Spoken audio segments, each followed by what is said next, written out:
आका या रसूल अल्लाह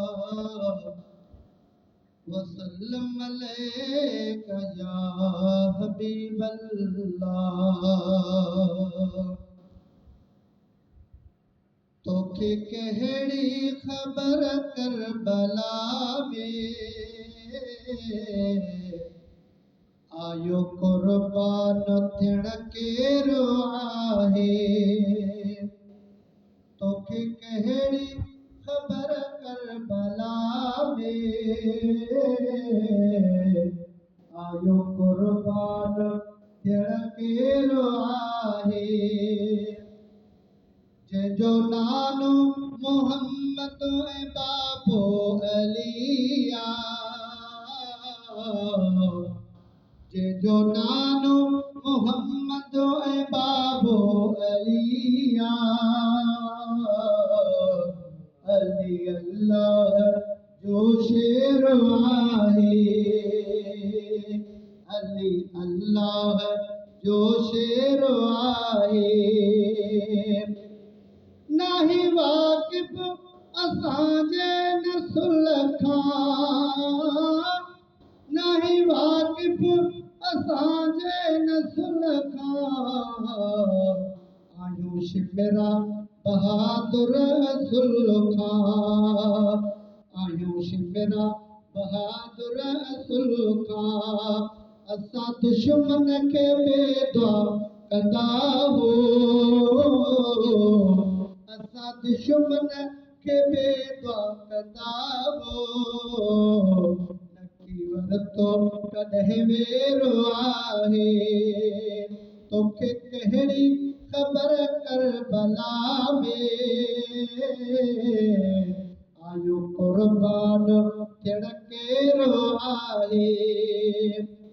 मुंहिंजो नालो मोहम्मद रसूला, मुंहिंजो नालो मोहम्मद रसूला। अबू हैदर ऐं माता बतूला, मुंहिंजी रग रग में खून अलिया, मुंहिंजी रग रग में खून अलिया। अली खंजर वहे खैर आहे।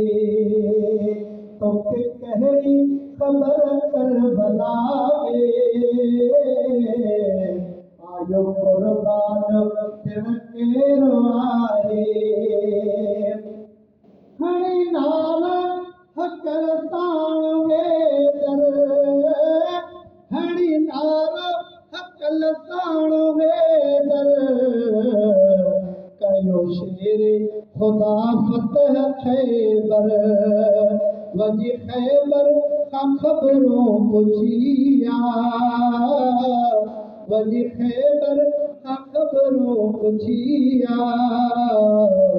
तोखे कहिड़ी ख़बर करबला में आयो कुर्बान थियण केरो आहे। अवा असगर खे सदमा रसाया, अवा असगर खे सदमा रसाया। तीरनि जा बादल वसाया, पोइ हटंदा सोहर निद नगाड़े, पोइ हटंदा सोहर निद नगाड़े। अञा अॻिते रखियो फेरो आहे। तोखे कहिड़ी ख़बर करबला में आयो कुर्बान थियण केरो आहे। सही मखणा सितम दीन ख़ातिर, सही मखणा सितम दीन ख़ातिर।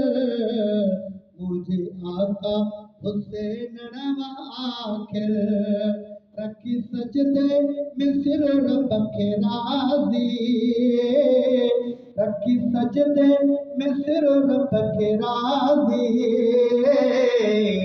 करे सैयद कयो शेरवाही तोखे कहिड़ी ख़बर करबला में तोखे कहिड़ी ख़बर करबला में आयो कुर्बान थियण केरु आहे जंहिंजो नालो मोहम्मद ऐं बाबो अली अल्लाह जो शेर आगे अली अल्लाह जो शेर आहे